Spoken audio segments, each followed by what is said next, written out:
وأنفقوا مما جعلكم مستخلفين فيه.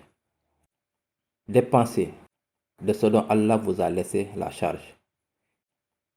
Si je quitte la maison pour aller chercher de l'essence et que je laisse mes 2 fils dans la maison et je leur dis, les garçons, vous prenez soin de la maison.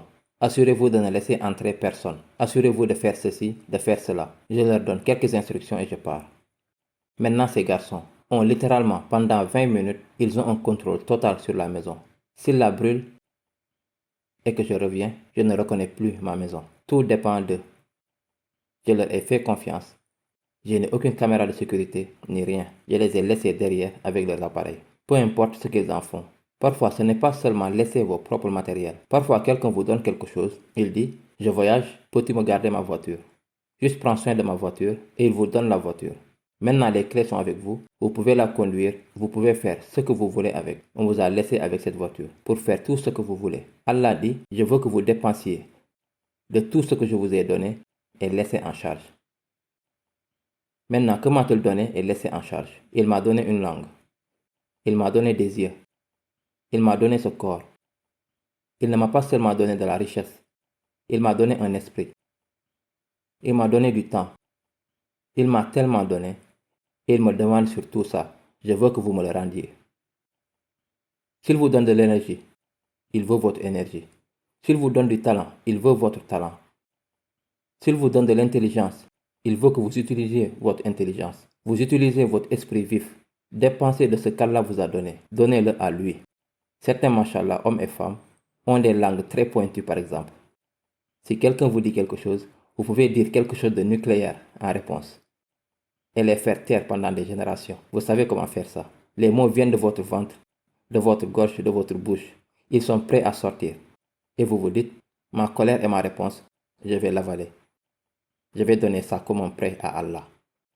Allah promet qu'il me donnera plus en retour. Je prête ma colère, je n'en veux pas maintenant. Quand les impulsions arrivent pendant le Ramadan, que fait Allah? Allah nous enseigne tout ce concept. Faveur retardée. Quand le jeûne commence, jusqu'au moment où le jeûne se termine, vous et moi ressentons la faim. Nous ressentons la soif. En réalité, notre messager, sallallahu alayhi wa sallam, nous dit que le jeûne s'étend au-delà de la nourriture et des boissons et de l'intimité.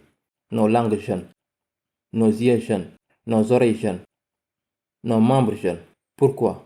À cet instant, à ces heures, j'ai décidé d'être très prudent, être plus conscient de ce que mes yeux regardent, être plus conscient de ce qui va sortir de ma bouche. Les gens qui vous ennuient avant le Ramadan vous ennuient toujours pendant le Ramadan. Les choses qui vous attirent. Par exemple, vous aimez perdre votre temps avec le divertissement. Certaines personnes se perdent dans le divertissement pendant des heures et des heures. Certains se perdent sur les réseaux sociaux. Le soleil se lève et se couche, ils font défiler leur écran. C'est ce qu'ils font. Quoi que ça soit au Ramadan, ça ne va pas disparaître. Vous commencez à penser, oh non, c'est Shaitan. Et Shaitan est enchaîné. Donc dès que le Ramadan commence, وَتَكُونُوا مِنْ بَعْدِهِ قَوْمًا صَالِحِينَ. Après que Shaitan sera parti, vous serez après cela des gens de bien. Non, ça ne marche pas comme ça. Il a fait un très bon entraînement pendant 11 mois. Et maintenant vous êtes tout seul. Et vous êtes toujours conditionné à faire ce qu'il vous conditionne de faire. Ce mois est en fait un temps pour nous, pour comprendre ce que ça veut dire faire un prêt à Allah. Ce que ça veut dire d'abandonner devant Allah. L'idée d'un prêt est, Allah Azza wa Jal promet, garantit qu'il va vous le rendre. Comme il dit, ok, pourquoi t'éloignerais-tu pas de la nourriture et des boissons? Pourquoi ne t'éloignerais-tu pas de l'intimité pendant des heures pour moi? Et Allah promet, vous garantit des récompenses et avantages. Et ces récompenses et avantages ne sont pas sur la table de l'iftar. Il y a beaucoup plus de récompenses et de bénéfices que ce qui est sur la table. Ce que vous gagnez de ce mois est si précieux que c'est en fait la seule chose de valeur quand nous passerons devant Allah. Qu'est-ce qui est précieux? Dans cette vie, l'argent est précieux. Une maison est précieuse. Les habits sont précieux. Les bijoux sont précieux. Ces choses sont précieuses. La santé est précieuse. Votre corps est précieux.